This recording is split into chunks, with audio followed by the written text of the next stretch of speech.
हाय बच्चों, कक्षा 12 के साहित्यिक और सामान्य बच्चों को मेरा राधे राधे। आप लोग कैसे हैं? ठीक हैं? तो आज हम एक नए लेक्चर के साथ फिर से आपके सामने उपस्थित हो गई हूँ। चैप्टर तो पिछला ही था, जयशंकर प्रसाद जी का लिखा हुआ श्रद्धा मनु, जो कि कामायनी से लिया गया था। तो उस दिन मैंने आपको उसके 4 पद्यांश पढ़ाए थे। आज फिर उसी के आगे हम चल रहे हैं। कैसा लग रहा है आपको? थोड़ा कमेंट्स के द्वारा हमें बताने की कोशिश तो क्या करिए आप लोग कि आपको समझ में आ रहा है या नहीं आ रहा है, जिससे हमें पता तो चले कि वास्तव में मेरी मेहनत सफल हो भी रही है या नहीं। अगर नहीं तो फिर हम थोड़ा और प्रयास करें जिससे आपको अच्छे से और समझ में आए। तो मेरा जो प्रयास है वो आपके कमेंट्स और शेयर और लाइक पर ही आधारित है। जितना ज़्यादा आप शेयर करेंगे, लाइक करेंगे, कमेंट्स करेंगे, उतना ही सुधार आप मेरे अंदर पाएंगे। तो चलिए उसी के आगे हम बात करते हैं। ये जयशंकर प्रसाद जी का चैप्टर है।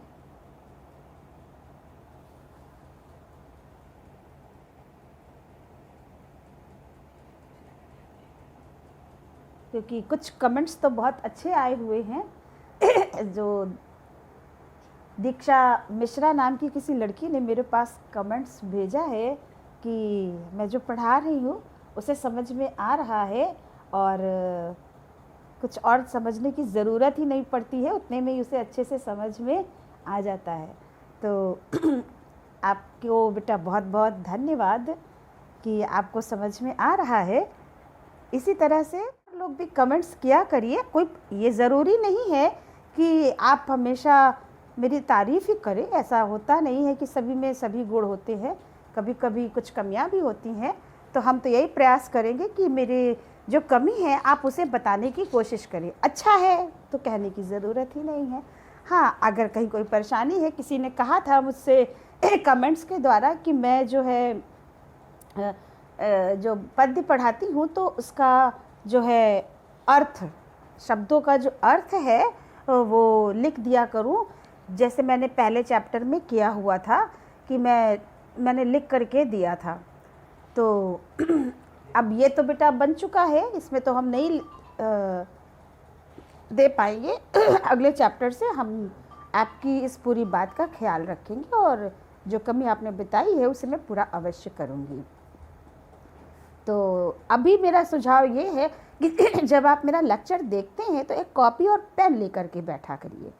तो जो जो शब्दों के अर्थ मैं बताती हूँ उन शब्दों के अर्थ जो है आप अपनी कॉपी पर लिख लिया करिए। उसके बाद आप जब भी पढ़ेंगे तो वो अर्थ आपके सामने रहेगा, तो आपको कोई दिक्कत नहीं होगी।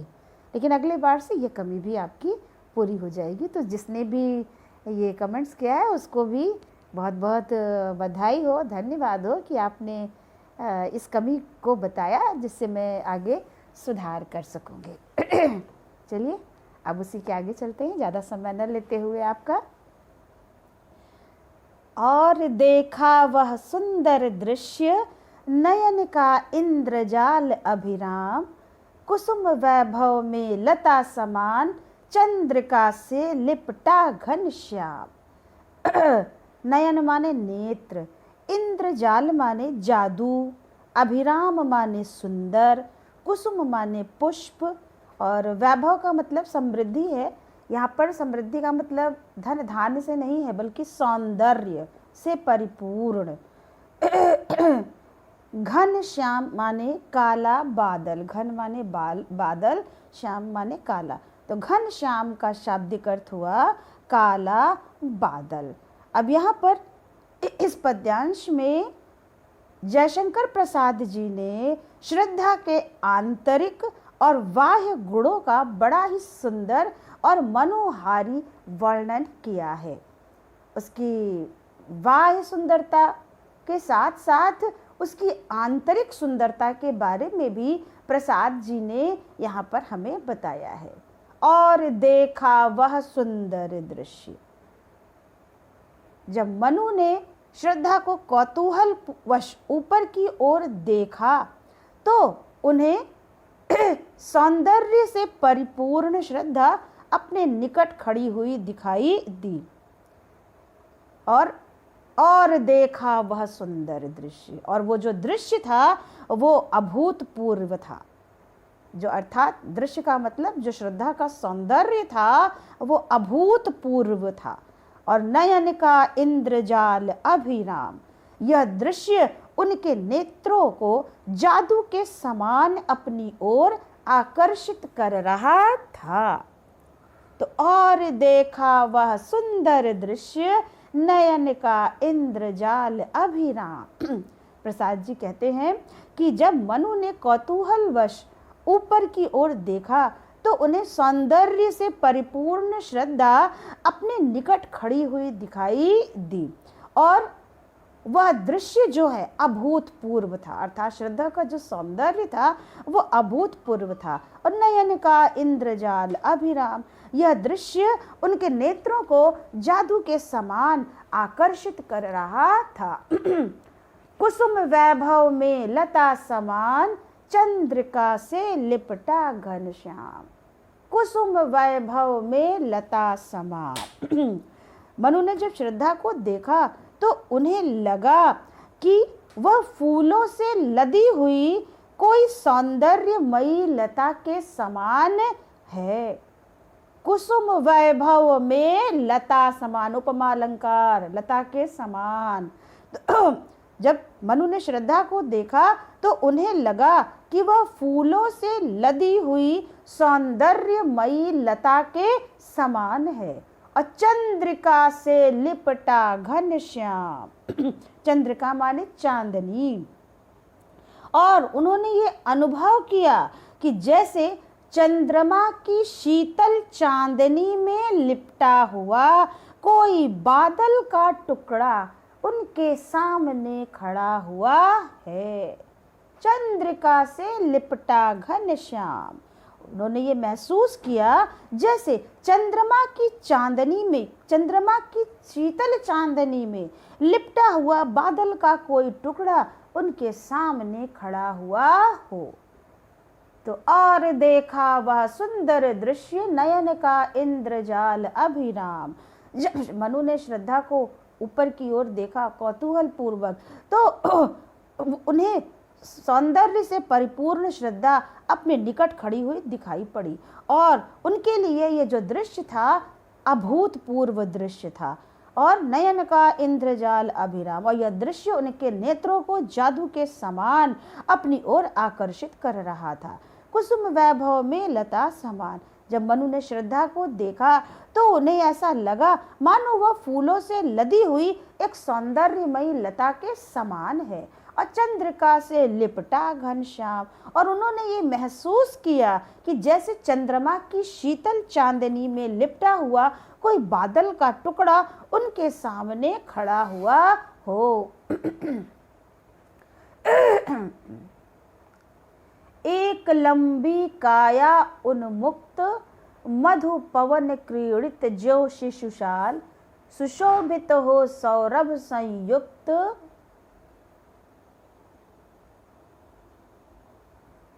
नहीं, एक लाइन हमसे छूट गई, सॉरी। हृदय की अनुकृति बाह्य उदार एक लंबी काया उन्मुक्त।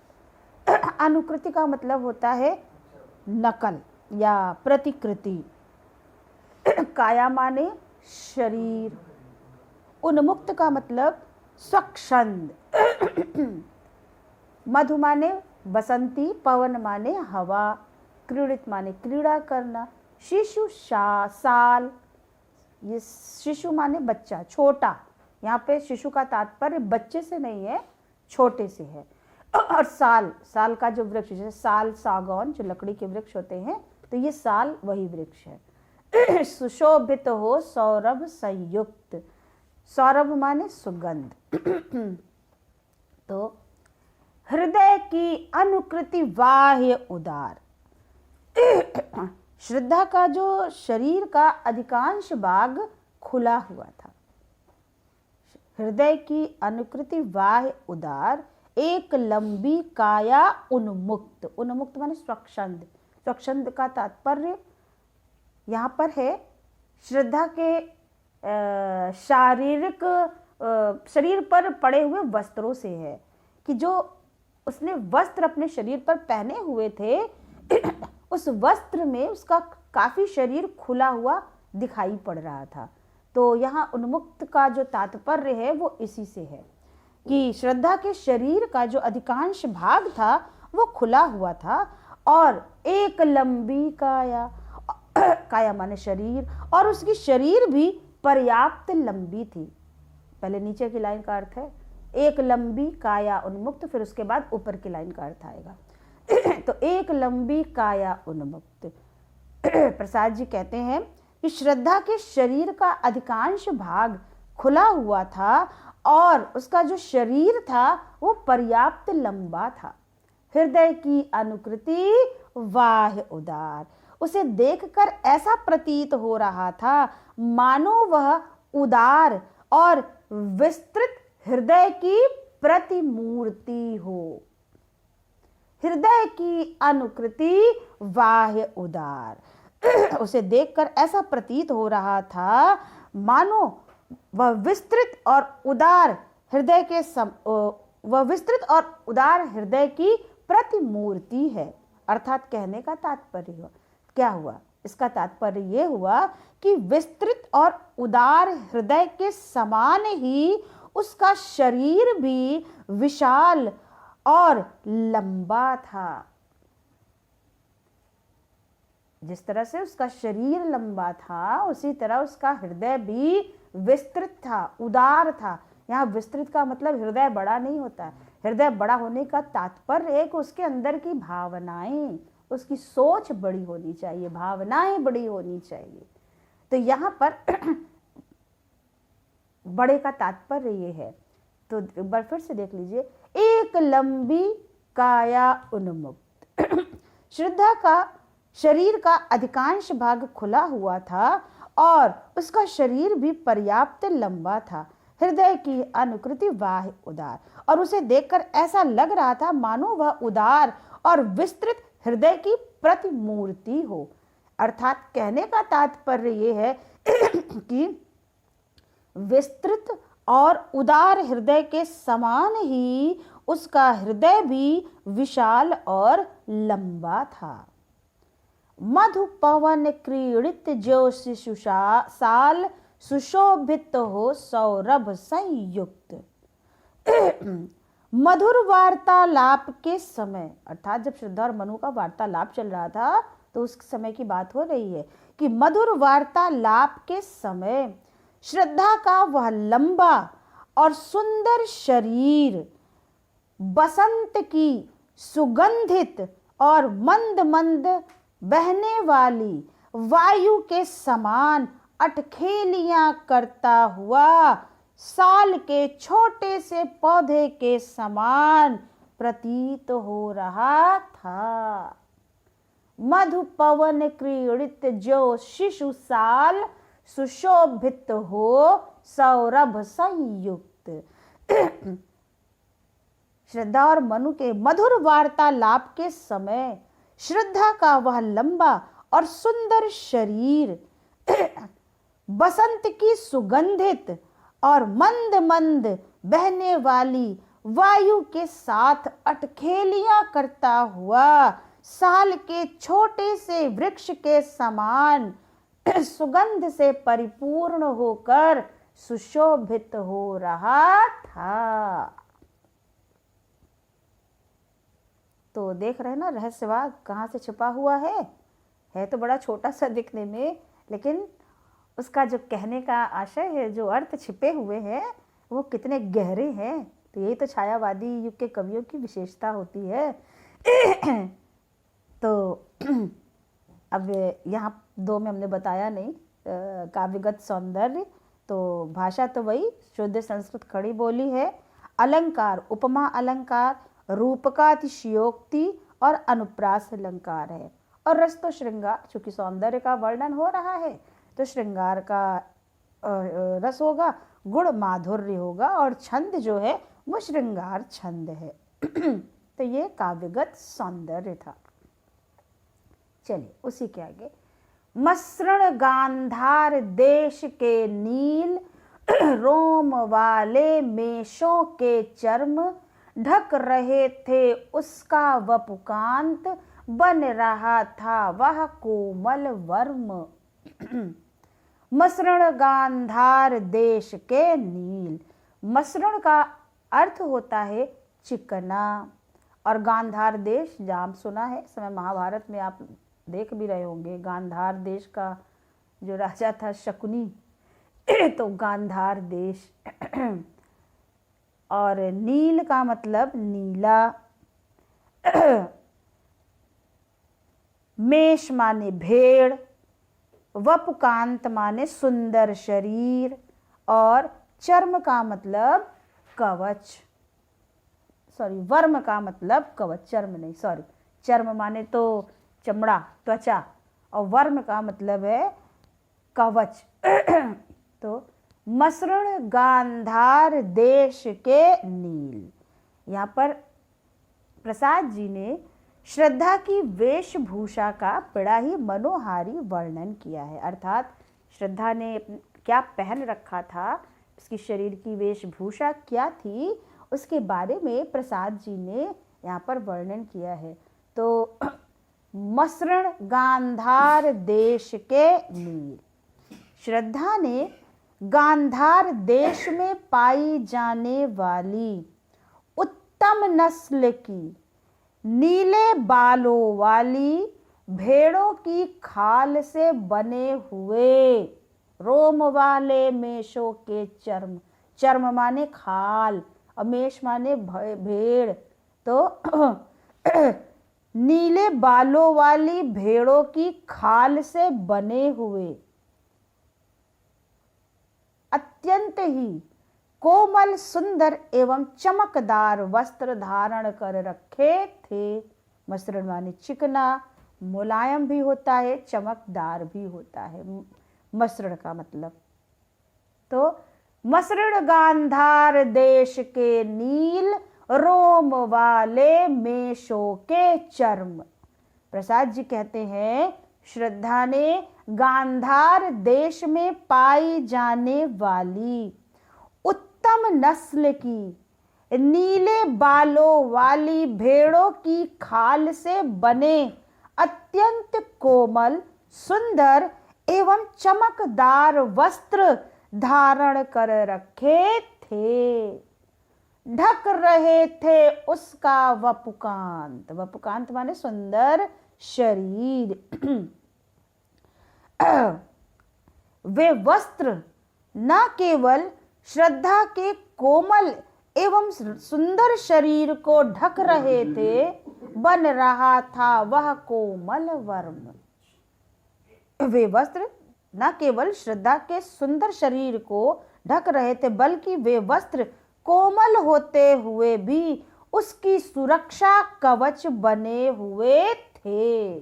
कोमल बन रहा था क्या? कोमल वर्म, उसके शरीर का कवच, सुरक्षा के कवच। अर्थात वो जो वस्त्र उसने पहने थे सिर्फ सौंदर्य के लिए ही नहीं पहने थे, बल्कि उसके शरीर को पर्याप्त सुरक्षा भी प्रदान कर रहे थे। इसीलिए प्रसाद जी कहते हैं मसृण गांधार देश के नील, रोम वाले मेषों के चर्म।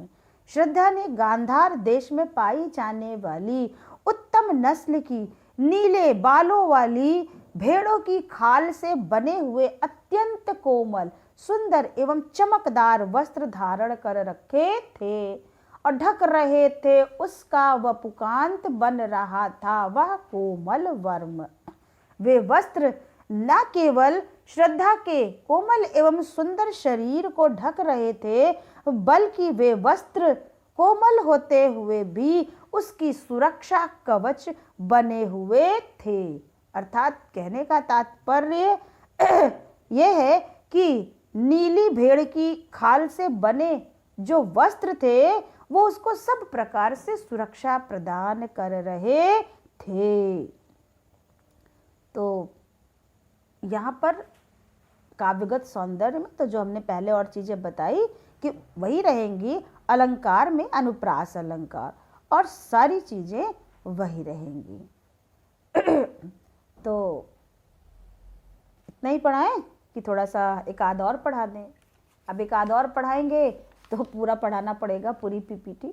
तो आज के लिए चलिए थोड़ा सा कम ही पढ़ाते हैं, लेकिन इसको जब आप 2-3 बार देखेंगे तो आपको अच्छे से समझ में आ जाएगा। तो आज के लिए सभी को मेरा राधे राधे, प्यार भरा आशीर्वाद। और इसी के साथ बस मेरा थोड़ा सा विनम्र निवेदन भी है कि आप लोग मेरे इस वीडियो को लाइक करना मत भूला करिए, ढेर सारा शेयर करिए और बेल आइकॉन को दबाना भी मत भूला करिए। मेरा टेलीग्राम चैनल भी चल रहा है, आप उसे भी डाउनलोड करके उस पर भी मेरे लेक्चर को जब चाहे देख सकते हैं, जिसका कि लिंक डिस्क्रिप्शन बॉक्स में लिखा हुआ है। तो आज के लिए सिर्फ इतना ही। आप सभी लोगों को मेरा फिर से एक बार प्यार भरा राधे राधे। धन्यवाद बच्चों।